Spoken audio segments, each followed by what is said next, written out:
son. Now, it's through my association with this gentleman here, Richard Hodgson, chairman of the Wakefield Community Foundation, that I've learned in some detail about your wonderful work.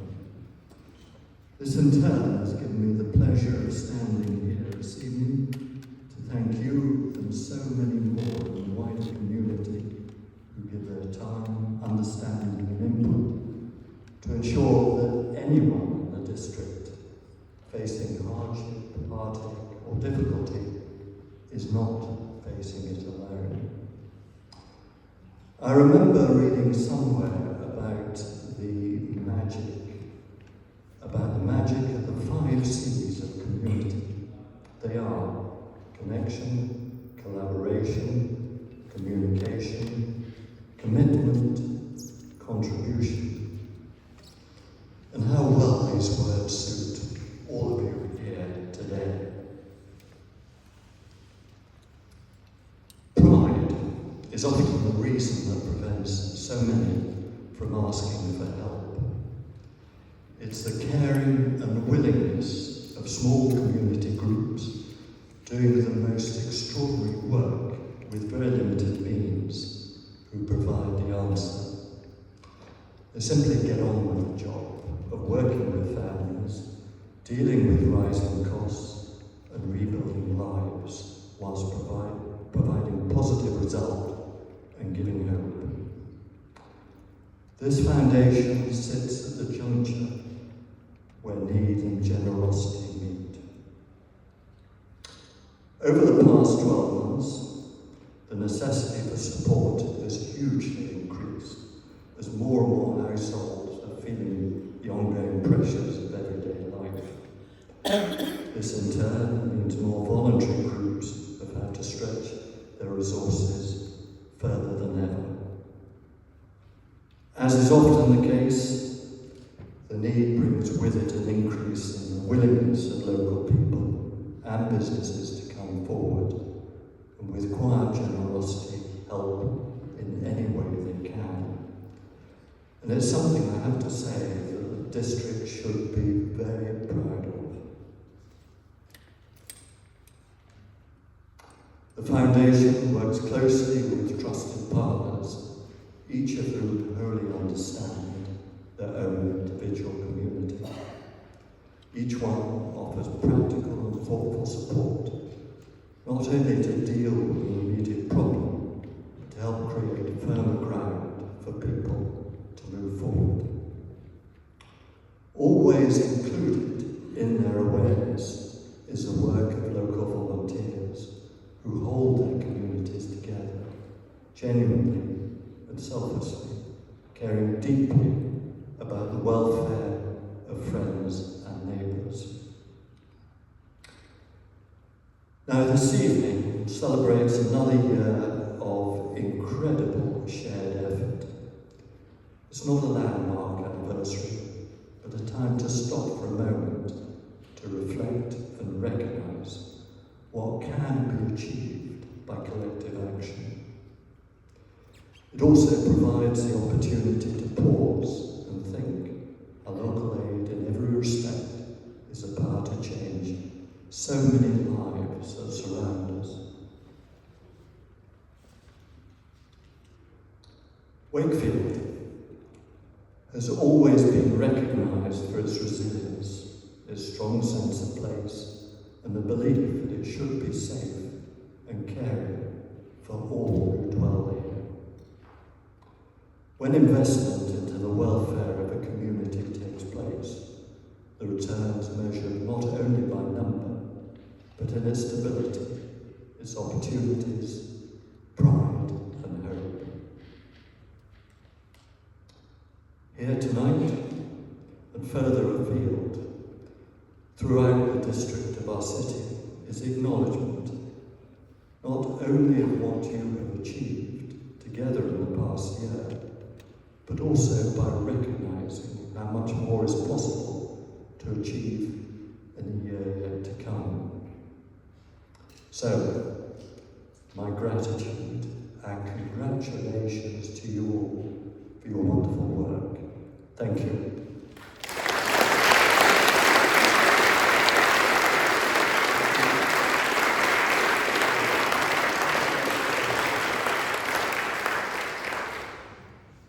Thank you, Charles, for those very kind words. When he read those out to me in my garden the other day, it was almost tearful. Thank you very much indeed. Good evening, everyone, and a warm welcome to Lots and Toswold, distinguished and honoured guests, friends, supporters, volunteers and staff. Thank you for joining us this evening in our celebration. I speak not only for myself, but for our entire board of trustees when I say how deeply grateful we are for your presence and for the unwavering support from many of you that has allowed us to reach this point. And I've said to one or two people this evening that when we talked about this, Lisa and I thought, forget 50 people, that'd be great. Forget 60, that'd be fantastic. And there's over 110 people tonight. So we are immensely grateful for you all coming. Thank you very much.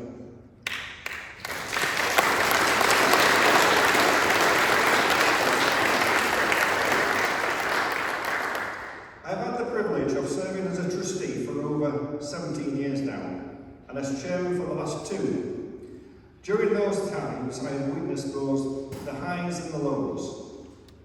We work to make a great difference to individuals and communities across the Wakefield district, and our services are more in demand than ever. But that doesn't mean that we're not vulnerable. As a small independent charity that receives no government funding, our main source of income is our charity shop, the Give Box. You may have seen us, based in Trinity Walk Shopping Centre, at the top of the escalators. This has been our home for the last 5 years. We are extremely grateful. We have a fantastic space there, as Trinity Walk is thriving, and we have an amazing relationship with the Trinity Walk management team. Unfortunately, there's always an unfortunately, isn't there, or a but. We could be asked to vacate our current premises at any time, with no guarantee of another space becoming available. Losing the shop would decimate the support we provide. We are obviously exploring additional charity shop premises, locations across the whole district, not just in Wakefield. But opportunities are limited and would bring significant additional costs. Throughout our existence, we have not sought substantial, medium or long-term financial support. Support that would allow us to plan with confidence and continue meeting the needs of the most vulnerable in our communities. One of the objectives this evening was to raise the awareness of the foundation. We often hear, far too often, "Oh, we didn't know you existed." That's despite our efforts using social media, partnerships, events like our annual Unsung Heroes, and word of mouth. Many people still don't know who we are or what we do. Just one thing to mention, and we are very proud, if proud's the right word, that over the last 3 years we have delivered over £600,000 worth of social benefits, whether that's providing assistance for mothers, wives who have to leave home very quickly, whether that's toiletries, whether that's laptops, whatever it is, we are here to provide. We have a stock of microwaves. If any supermarkets are offloading some of their surplus stock, we buy them, just in case people are needed. We began as a grant-giving foundation, supported by an endowment fund, but as the world's changed, we've evolved into a grassroots organisation, helping those who fall through the cracks, as one person has mentioned. And those people are desperate in need of help. I was going to say behind me, but it's not behind me, you're all scattered around, which is good. Our Board of Trustees, the Foundation Friends, which we introduced about 2 years ago, the staff and the volunteers who are loyal, dedicated and tireless in their commitment to the Foundation. I am privileged and honoured to be their chairman. Their work, their compassion and their belief in our mission has enabled us to be here tonight. So, if you are interested in exploring how you might be able to help and support us and learn more about the work that we do, please speak to one of the trustees, the friends, volunteers or members of staff. You'll probably see most of us have got a label, so you should be able to find us. If not, come and see me. Or for those who are IT illiterate, we've got a QR code, like everybody else now. And I want to thank Lord St Oswald, the National Trust, for allowing us to use these fabulous facilities, for Chris Kamara for speaking this evening, and all those who have helped put this party together. Not forgetting Jeffrey. Finally, a big thank you to Sir Rodney and Lady Anne Walker for their support in making this evening possible. And thank you once again for attending. Thank you for celebrating with us, and thank you for the support, past, present and future, that keeps the Foundation alive. So, you've heard enough from me and from Charles. Without further ado, can we introduce Chris and Jeffrey?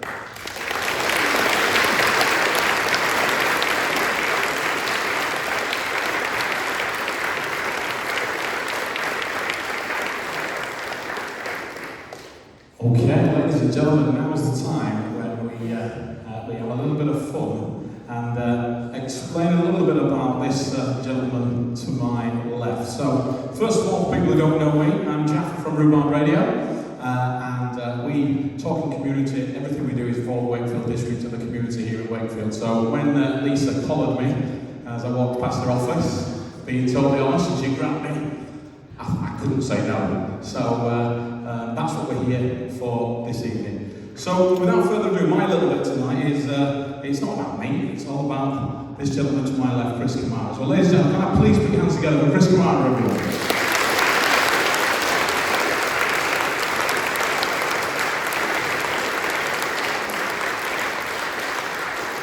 Right, we're going to take a seat, if not, we're going to be up here standing up for a long time. But while we're just taking a seat, ladies and gentlemen, if you can just turn your seats a little bit, so you can see one of the screens at either side of the stage, because that's going to be very important as we talk through the next 45 minutes or so with Chris. So, first of all, Chris, welcome to this amazing event put on by some amazing people. I want to start by just asking you, quite simply, how are you? How are you in yourself?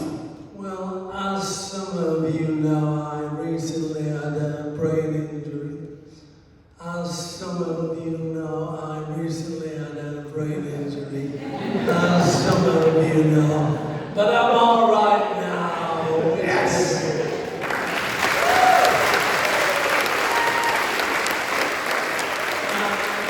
It's a pleasure to be here this evening. Absolute pleasure. And the work that so many people do, volunteering, is quite amazing, really. Right, let's just start off by putting your eyes to the screen and just remind ourselves of how Cammy, this man to my left, made us all laugh. Let's just watch the screen. Is that man around? Yeah, thank you, Chris. Sorry about the cameraman walking across the street. I'm sure he never went to unbelievable Jeff. Unbelievable Jeff. Surprise, surprise. Everybody there? Jeff, you don't believe it. Come on.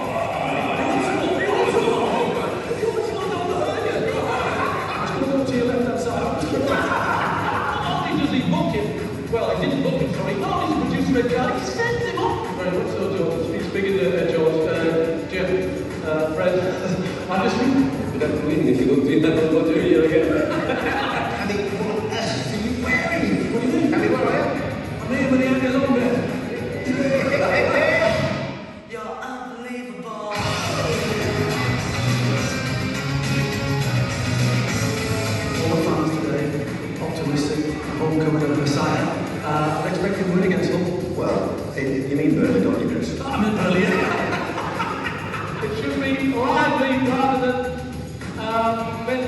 eyes. That's very rich indeed, Chris. So I told you, the football Arsenal is on another level. The Spurs are fighting like beavers, defending for their lives. Did I get that correctly? Fighting like beavers. Not tigers or lions, but beavers, those ferocious little devils. They're carving them up as easy as, well, Carving them up as easy as beavers was the word. Jim, thank you once again. Brilliant. Chris, it's my absolute pleasure.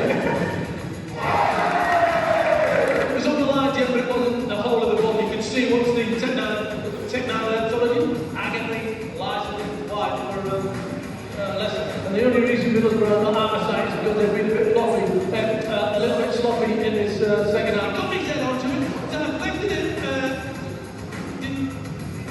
That's the thing over there. And he's not like a kangaroo. Those kangaroos are terrific, aren't they, at that sort of level? Got a chance, Jim. He got the ball. It's a goal. Stand up. It's a pretty. For the first time, he could have said unbelievable, Jeff, but he didn't. Magnificent game, Jim. Come back in again, Jim. Oh! Ladies and gentlemen, Chris Kamara.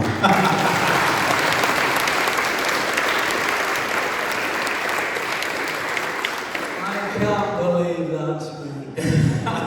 Do you know what? When I've been putting this together and looking through these, I've watched that video about 20 times, and every time I laugh. But tell us a little bit about Jeff and the team. You clearly get on with them really well. And how good are they? We had a great relationship.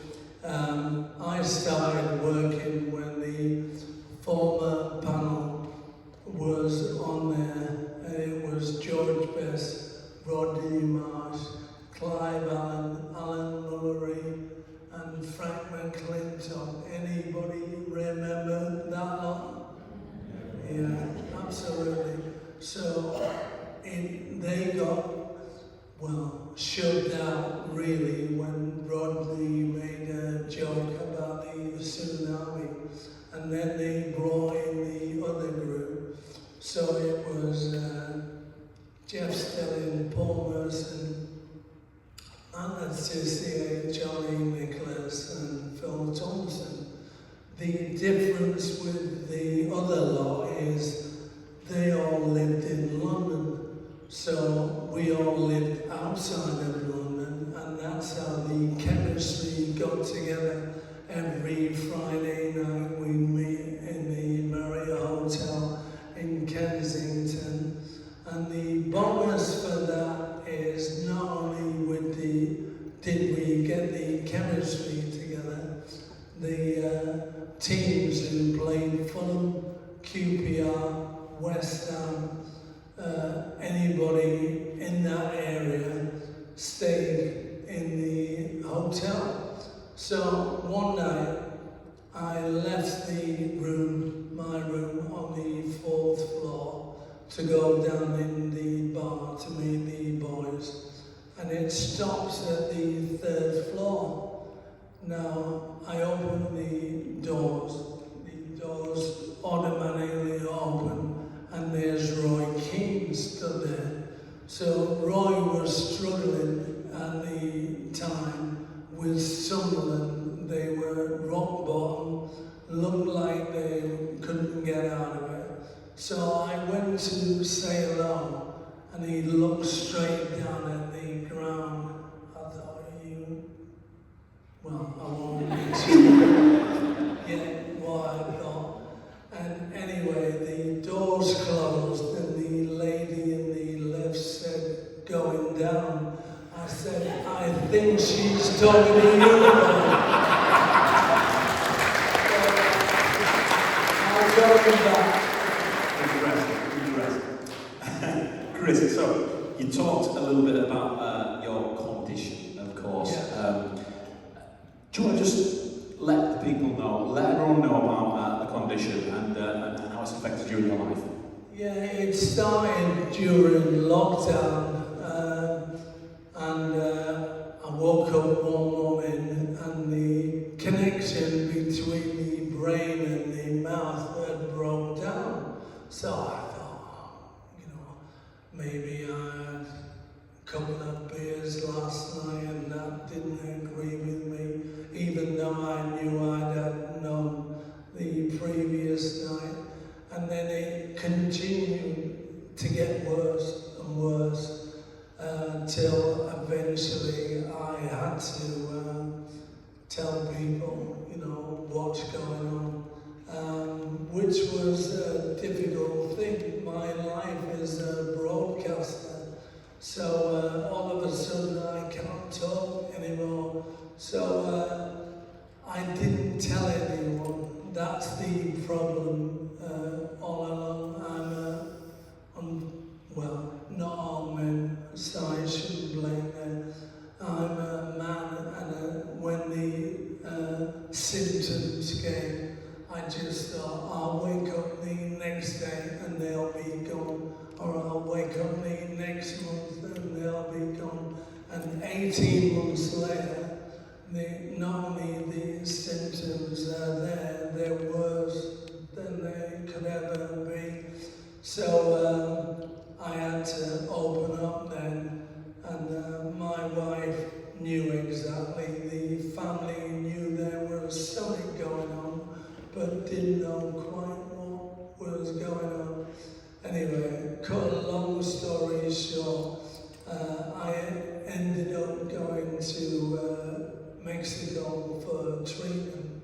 So Kate Garraway's husband, Derek Draper, he had COVID, and he really bad COVID, and he went to Mexico, and not only could he talk fluently, but all of a sudden he started to get movement in the rest of his limbs. So Kate spoke to me through Ben Shepherd and said, "You've got to try it." Anyway, I've been 3 times and the progress is brilliant, 80% better, and now the family have said, "Look, enough is enough. You don't need to be away for a month in Mexico. You're fine as you are." Fantastic, fantastic. And the outreach of the people was amazing, wasn't it? And you've got a lot of people to thank for that. Oh, that was incredible. The people I didn't know got in touch through social media.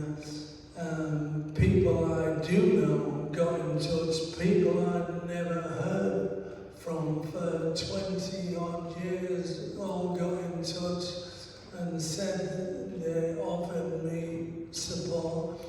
And what the TV companies and radio stations did, they said, "Look, I don't care if you don't talk as quick as you used to, we're going to use you," which has been great. Yeah. That's because you're a legend, my friend. You are a legend. Okay, let's just have a look at that career then. Right, where did it all start for Chris Kamara? Let's have a look then. This is where it all started. Yeah, that's, well, there's an actual picture when I was little that, there it is. You didn't have that picture then. I did have the attached, I didn't have the house. So, so Park in Middlesbrough, that's where I was brought up. 29 Aldridge Road. You saw it on the previous picture. Here it is now. It's not mansion, no? Yeah. That's there it is. So I was brought up in Middlesbrough. I went to St. Pius's School at 5 years of age, and we've got a... funny you say that. I just want, before we move on, I just want... Can you tell which one it is me? Somebody from this side of the room, why don't we just come to the... Danny. Just come up here, come on. I'm going to pick on you. Just stand at the side of that screen and you point out which one you think is Chris Kamara. Alright, and I'm not going to leave this side out as well. We need someone on this side. Who's going to do it on this side? Josie, come on, would you like to just pick out which one's Chris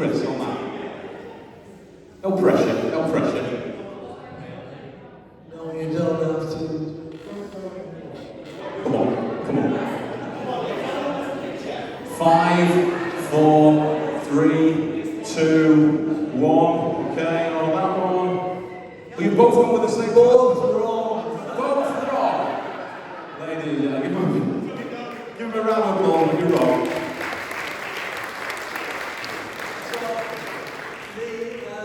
I went to a school with my friend John Allen in Pinderfields, and it was totally the opposite to what that picture is. That's how much the world and life has moved on since I was a kid there in the, early 60s. Don't tell everybody.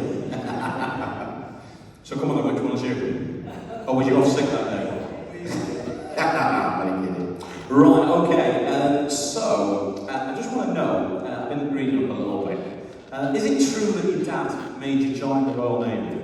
He did, yeah. He actually marched me down to the recruitment office. Once again, can you tell who's me?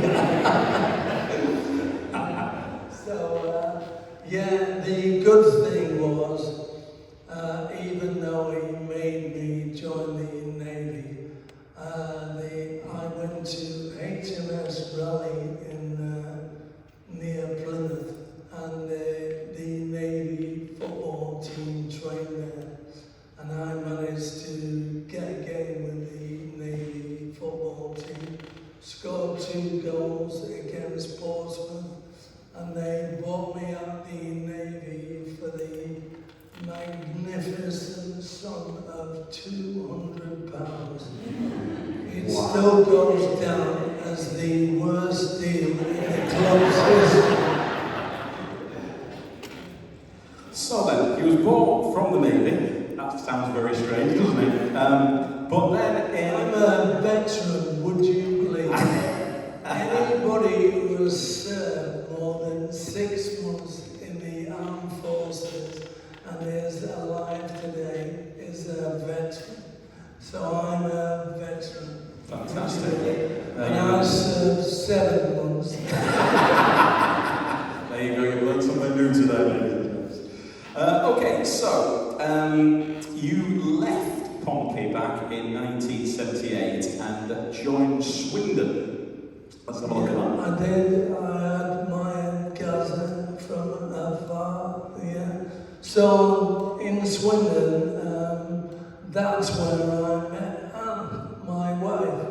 We met in 1979, and we're still together today, only just on.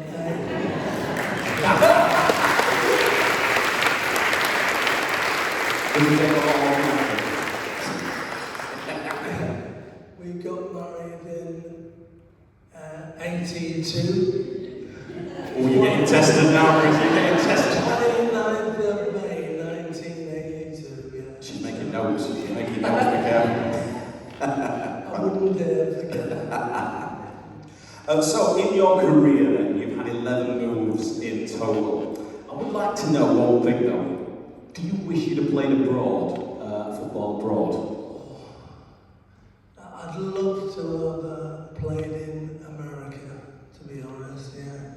Even with the heat that we've got at the moment? Oh, absolutely, yeah. I love the heat, yeah.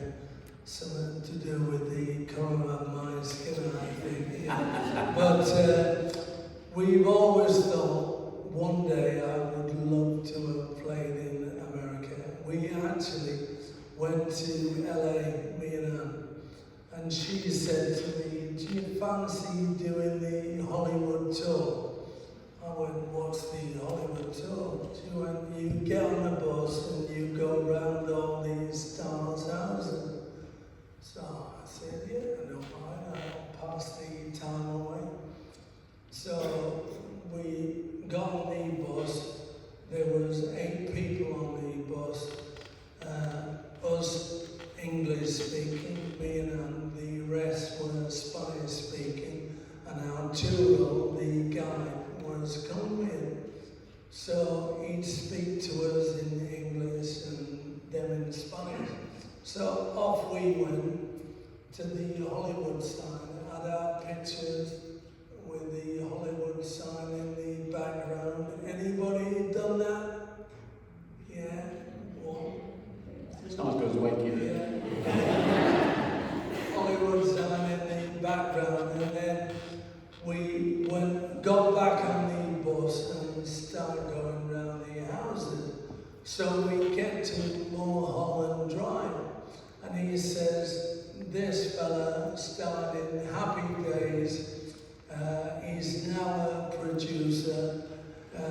His name is Ron Howard. I used to watch the Fonz as a kid, so I loved it, yeah. And the second house we go to, he went, you might not know this person, but he's going to be a big star. He starred in Gone in 60 Seconds and X-Men, and his name is Beanie Yonis. So I went to him. I know Beanie Yonis. Stuart, you don't know Beanie Yonis. I went, think about it. In Spanish, the V is a B. They say Valencia. So she said, I thought in football that you know. And I said, the surname is Jones. So he went, Arturo. He normally comes out when we drive around his house. So he gets out and he's pressing the doorbell. Beanie, and he goes, what's your name? I said, Cammy. Beanie, Cammy's here. Anyway, nothing. We get back in the bus and we go to Denzel Washington's house, Oprah Winfrey, Rod Stewart, Michael Jackson do the rounds. And I said to him, I wonder if Vinnie Jones is on his same number. She went, try him. So I rang him and he answers straight away, all right, son. Vinny, you wouldn't believe how famous you are. He went, why? I went, the second house we stopped at on the Hollywood tour was yours. He went, effing hell, who was first? So he said, now you know where I live. Come on for a barbie later. So we did. Later on, we parked up at Vinny's house and we're telling him all about the tour and how we got to his house. And he went, where did you go from here? So I said, we went to Denzel Washington's house. He went, didn't you go next door? So I went, why? Who lives next door? He said, Quentin Tarantino. So Beanie Yonis gets a mention and Quentin doesn't get looked. So he went, do you want to meet him? Oh, you're kidding, aren't you? So he goes, Quentin, come on down. And he did come on down. Quentin Tarantino. Amazing. What a story. What a story.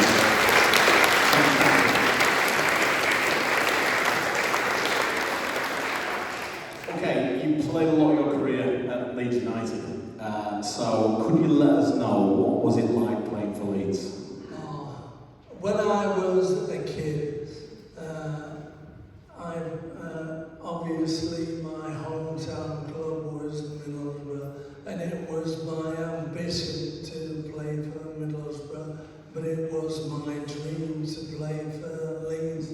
And how that happened, the youth team fella I played for on a Sunday morning had season tickets to Borough and Leeds, and so to keep his best player, he invited me on a Saturday.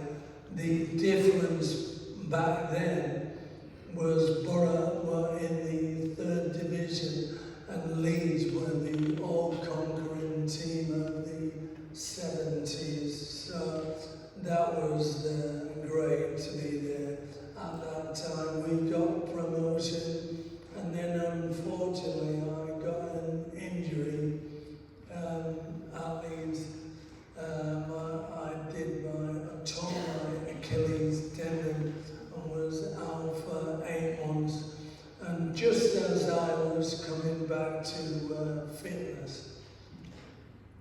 Howard says to me one day, the first team are away at Everton. We're going, leaving the ground at 10.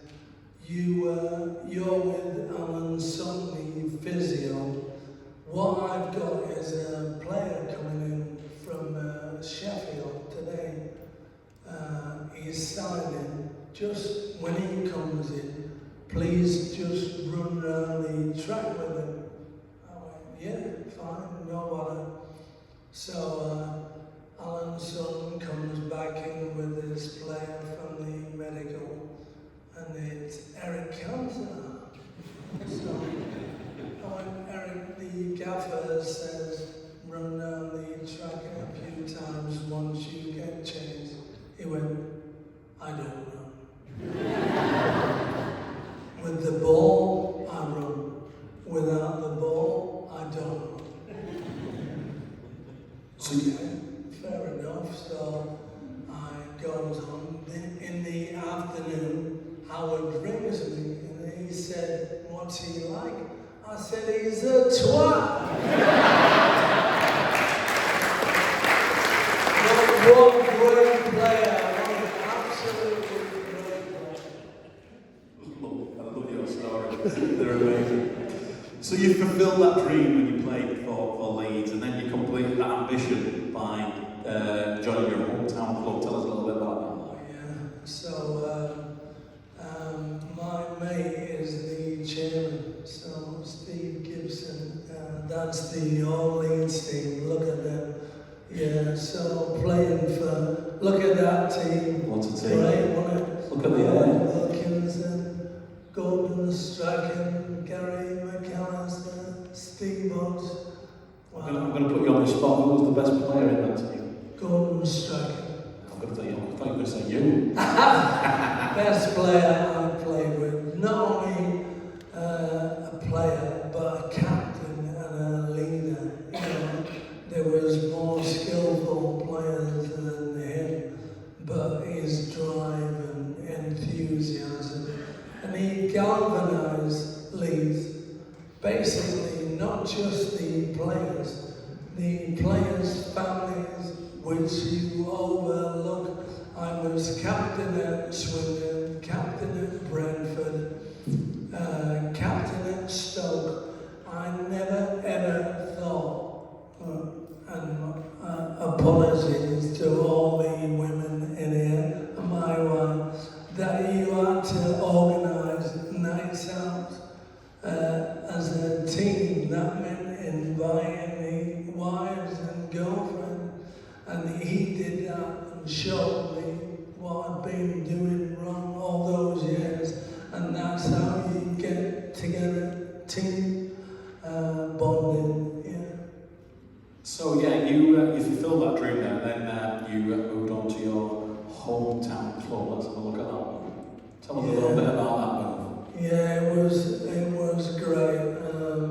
Absolutely, my best mate at school, and he was on the picture, is Steve Gibson, and he's the Middlesbrough chairman. Him and I went to school together from 5 until we were 15.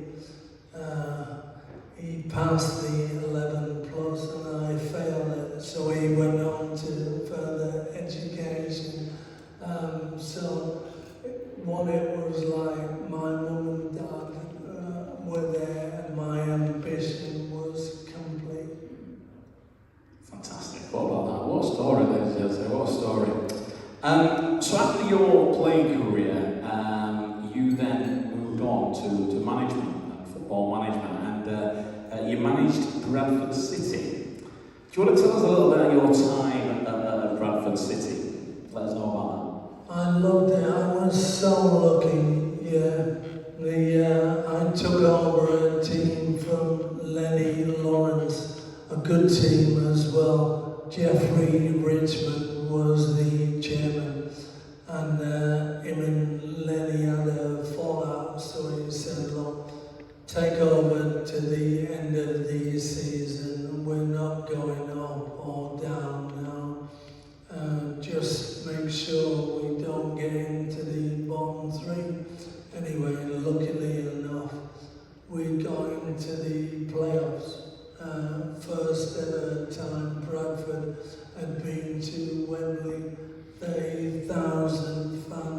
they took, and we won the game 2-0. I always thank Jeffrey for giving me the job in the first place, but I actually ruined my legacy with him. So we had a garden party at our house. I invited the chairman and his wife and his son at the time, and all these staff and family and friends. We had about 110 people in the back garden. It was great, you know, really good. And Anne said to me, whatever happens tonight, don't sing. Because I always get up and hug the mic. And I said, I booked a jazz band. I don't know any jazz songs. So she went, keep it that way. So I'm drinking more as the night goes on, and I'm getting itchy feet to get up on that stage and plump. So I went to one of the lads. I went, you must know any songs that I can sing. He went, we only know jazz songs, but summertime, that's got to be, everybody knows that. And I went, yeah. And ladies and gentlemen, stop the whole place. Your host for this evening is going to join us up on stage for a song. So it starts. Summertime, working for Jeffrey ain't easy. Where have these words come from? Only know 2 minutes ago I'm singing this song. Everybody's attention in the place. I can see I'm going,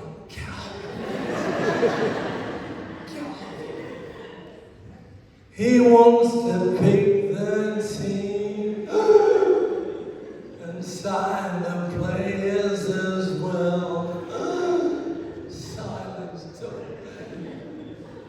I can see I'm pointed at the band members saying, get on. But until that morning, when he comes in and sacks me,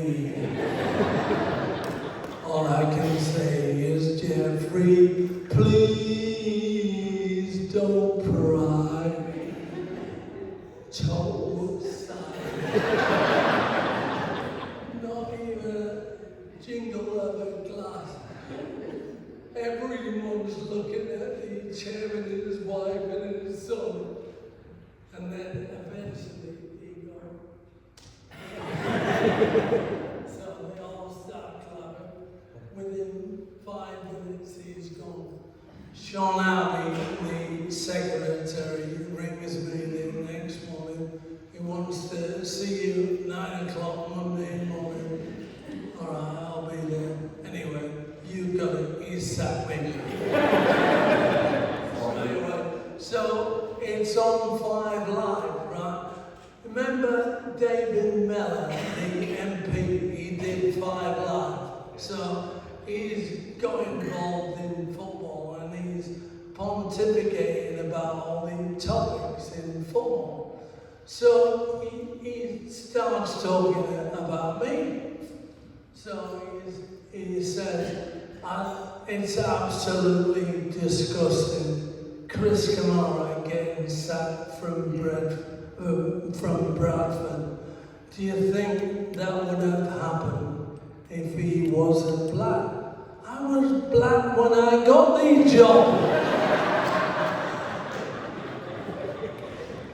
I thought you was going to say you invited you on that Monday morning to do the pre-match entertainment at the next game.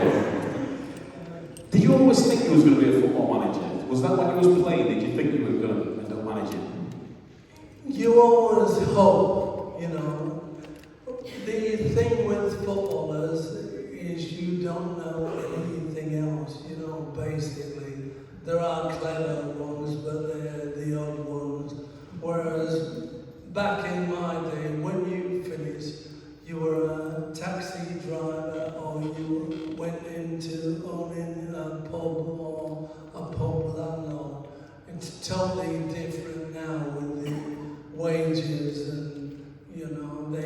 retire the Premier League boys and never have to worry about a penny thereafter. So I want to move on now and talk a little bit about how you got going into Sky Sports. But first of all, let's just watch another quick clip about you talking about Fulham's, I'm going to hopefully get this right, Kamara. Let's watch this. Well, he's massive, yeah. I mean, the thing about Kamara is, like all those Kamaras, he's a bit brain dead.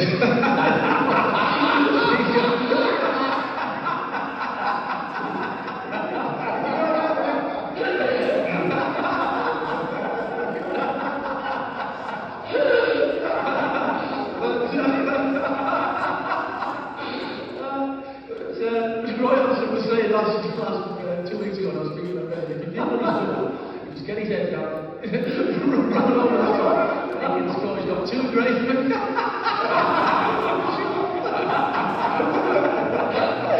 I hope he hasn't learned how to switch Sky Sports on, or you can see big trouble when he sees you. The thing is, I never ever planned anything to say. I did it spontaneous and off the cuff, which is totally different to now. I write things down, say things in my head for 10 times, and it's only when you lose that ability to be able to do those things that you realise what gift it was. So let me know then, how did you get into Sky? What happened there? How did you get into and on board with Sky? I was lucky, really. The Sky started in September 97, and we just got promoted, Bradford 96-97 season, and I won the Manager of the Month. We were unbeaten, Bradford, in that month, and I got the award, and Sky used me, and it was 2 games were on, and Jerry Francis, the ex-England player, and he was Bristol Rovers manager, got stuck in the traffic on the M4 and didn't make the game. So they asked me to stay on. I did more or less 6 hours of TV, and I was their go-to guy. And they offered me a deal. And I said, no, I want to be a manager. So I continued managing. After I got the sack from Bradford, I got the Stoke job. That didn't last very long. I went into a situation that I couldn't really handle. The club was on the slide and I couldn't save them. And so I phoned the fellow at Sky and said, can I get back in? And he said, no, really, the contract offer isn't there, but we'll use you. And within 6 months, they'd created a role for me, which was the first ever in-vision reporter at football games, and I'm proud of that, yeah. Very well done, very well done.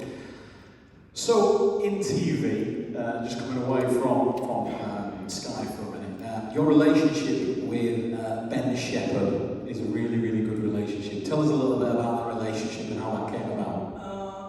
Yeah, it was great. Me and Ben did a theatre show in Manchester, Sunday just gone. We've been touring, doing a theatre tour. He's the safest pair of hands around, and he looks after his old pal, I have to say. We met at the World Cup in 2010 in South Africa, and he knew he was coming to work with me, and I had no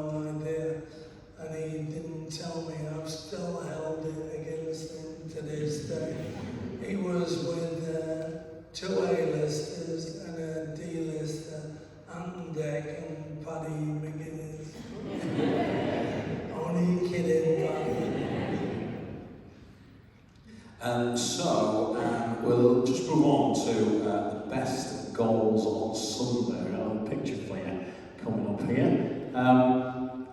You've met some amazing people, Chris, through your career.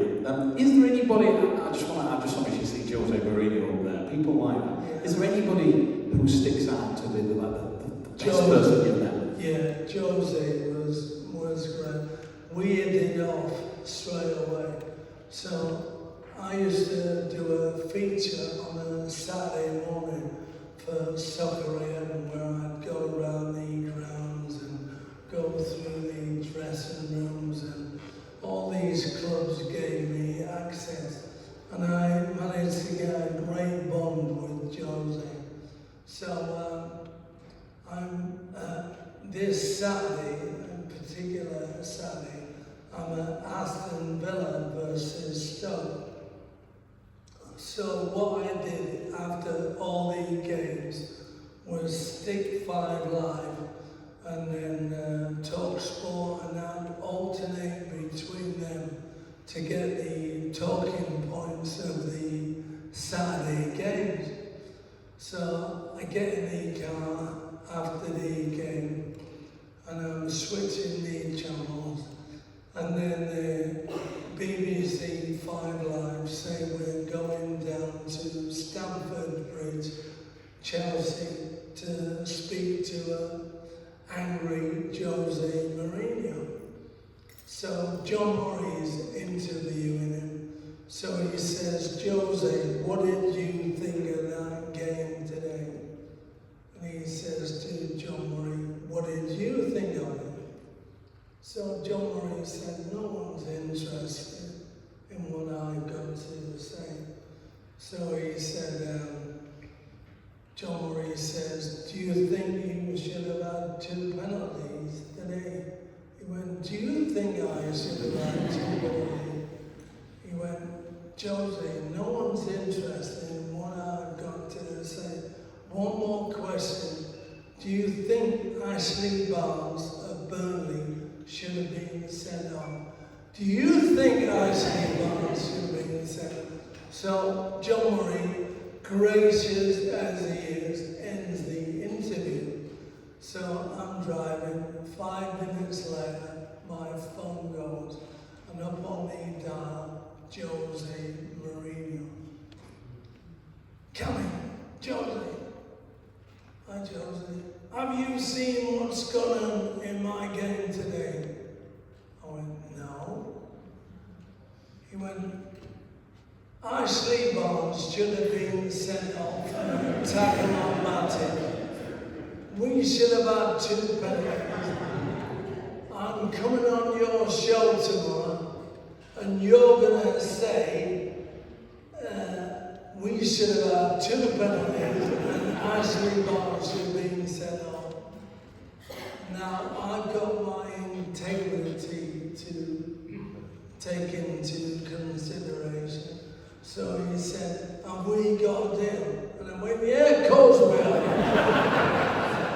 Absolutely. So I ring the producer, and they're all excited. Josie's coming in. I ring Ben Shepherd, and Ben says, oh, he'll change his mind, he won't come in. I went, no, he phoned me. You know, he said he's coming on. He said he's got to put a stop to all these decisions going against his team. So he went, we'll see.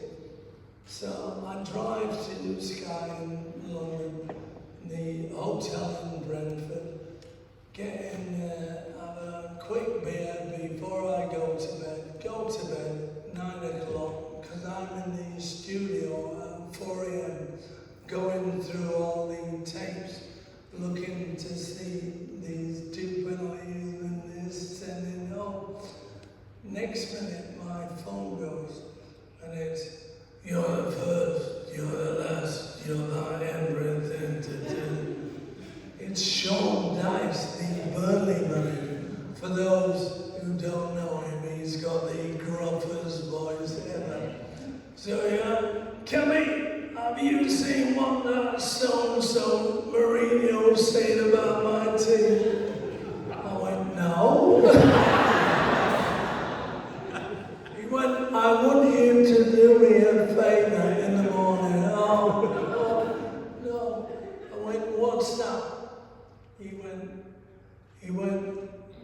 I'm not saying it's not a bad tackle from Ashley Barnes on Matic, but from the dugout you couldn't see it. So Jose is complaining that the referee's position, and he's right in line with the dugout. He saw it and they ignored it, but the ref couldn't see it and he's squealing. Would you point that out for me in the morning?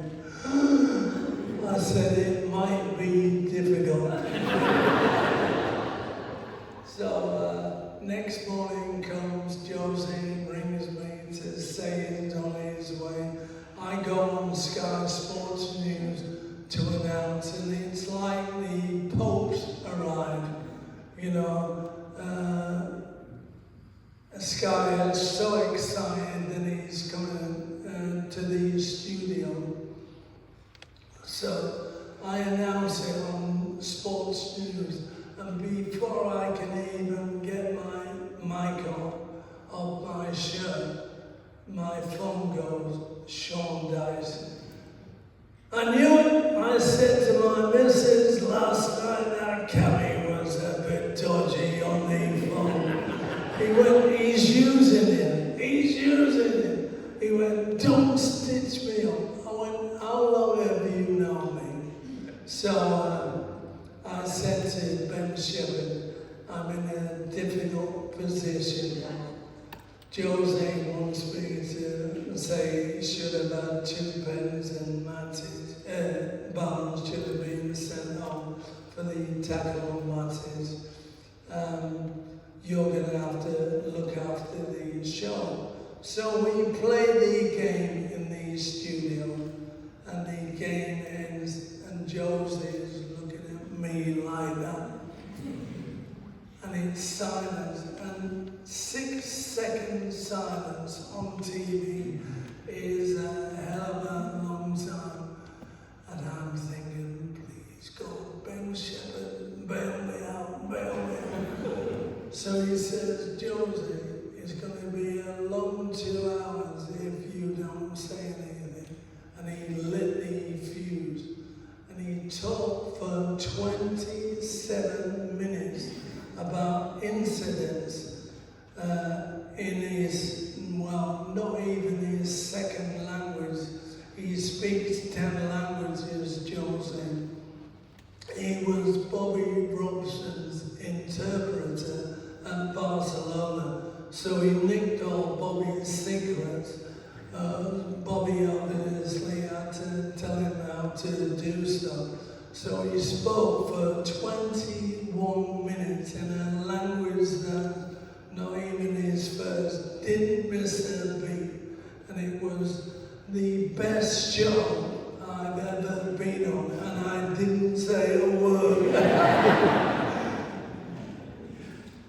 Just amazing, absolutely amazing. And just before we go off football and we come on to other TV shows that we've done, and it'd be wrong of me not to ask you about the World Cup, the current World Cup. Who's going to win? Come on. We're going to win. I'm sure. England, yeah? Great, yeah. That second half is the best I've seen for a long, long time. We normally fade in the second half. That blow of them scoring right on half time would have killed us normally. So that gives you massive hope. He got them in that dressing room, and not only did they come out and win the game, they battered them, absolutely battered them. Yeah, there could have been a couple more goals in there as well, couldn't there? Fantastic, fantastic. Right then, we're going to move on now to the endless amounts of TV shows and adverts that you've done. A little bit like the shampoo ad. Oh yes. My wife said to me, what did you have on? I said I had a sock. She went, you're joking. I went, honestly. What do you think? There was a blonde girl in the shower with me, but I knew one was coming tonight, so I love that.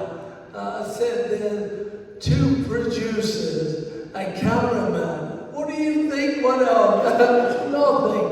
Absolutely, yeah. Head and shoulders, yeah. There's some more head and shoulders there coming. So, I was on the Masked Singer. Have you What show? seen the wonderful costumes that they have? I got a sheet. Not only a sheet, a Marks and Spencer sheet.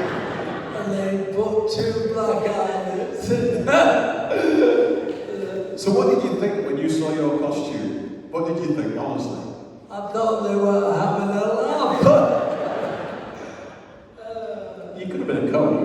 It's that way. I would have been happy to be a Coney. Don't worry about that. So just tell us a little bit about that Masked Singer process, because I've spoken to you a couple of times before, and it's so secretive, isn't it? It genuinely is secretive. The only person I could tell was Anne. Nobody else. You're sworn to secrecy if anything gets out. So, a mile from the studio, you have to put like a spacesuit on. It literally is like a spacesuit. So, they're so worried about the cameramen outside the studio gates that they'll catch a glimpse of you. So, it's certainly a secret, yeah.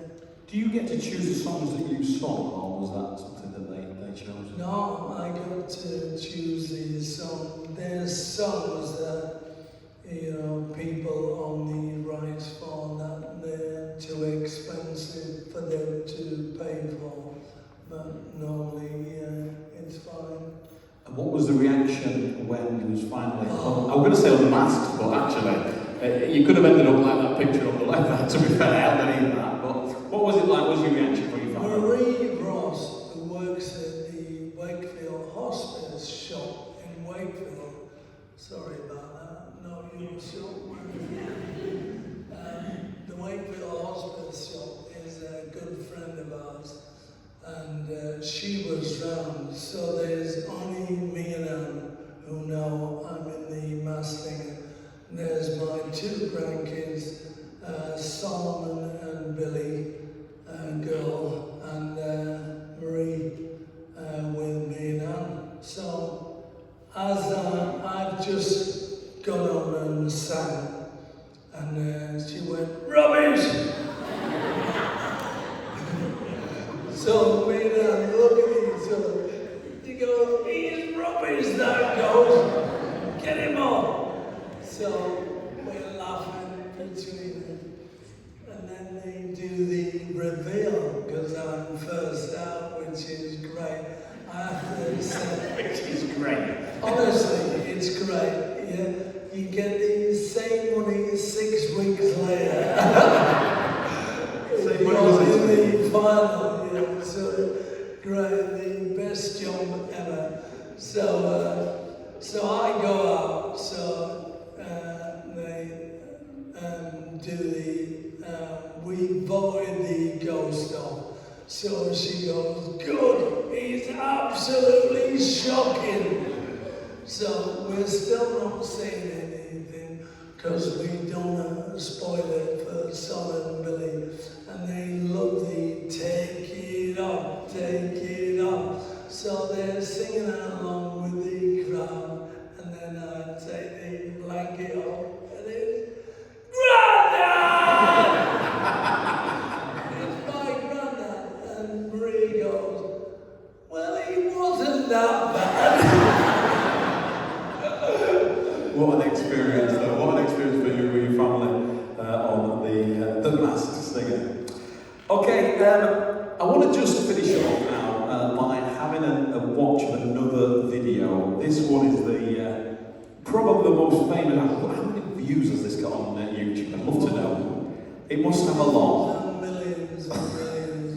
We actually went to Tanzania, and the people of Tanzania have watched it. It's like, we're on safari. How do you watch that stuff? But yeah, it's had a lot.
Truly unbelievable, eh? So, that phrase, unbelievable Jeff, I said this to you a few years ago, and you said unbelievable Jeff that night. I got it recorded, I sent it around all my mates.